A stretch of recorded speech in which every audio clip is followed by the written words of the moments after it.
விஜய் அவர்கள் அரசியலை விட்டு போகணும்னு பர்பஸாக இதை பண்ணுறாங்களோன்னு தோணுது. யாருன்னு சொல்கிறேன். அதுக்கு முன்னாடி நம்ம சேனலை சப்ஸ்கிரைப் பண்ணி ஃபாலோ பண்ணாதவங்க பண்ணிட்டு இந்த வீடியோவை ஃபுல்லாக பாருங்கள்.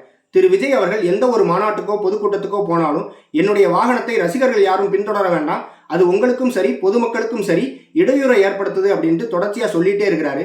ஆனால் அதை எதையுமே மதிக்காத அவருடைய ரசிகர்கள் தொடர்ச்சியாக அவருடைய வாகனத்தின் பின்னாடி போய் விபத்தை ஏற்படுத்திட்டே இருக்கிறாங்க. இன்னைக்கும் தஞ்சாவூர்ல ஒரு விபத்து நடந்திருக்கு. அதுல 5 பேர் காயமடைஞ்சிருக்கிறாங்க. ஒருத்தர் ரொம்ப சீரியஸா ஐசியூல இருக்கிறாரு. ஒரு கட்சியினுடைய தொண்டர் எப்படி இருக்கணும் அப்படின்னா, என் ஓட்டும் சரி என் குடும்ப ஓட்டும் சரி என்னுடைய தலைவருக்கு தான். அதுபோக என்னுடைய தெருவில் இருக்கக்கூடிய மக்களின் ஓட்டையும் என் ஊர்ல இருக்கக்கூடிய மக்களின் ஓட்டையும் என் தலைவருக்கு வாங்கி கொடுத்து அவரை ஜெயிக்க வைக்க நான் ட்ரை பண்ணுவேன் அப்படிங்கிற அரசியல் புரிதல்ல இருக்கணும்.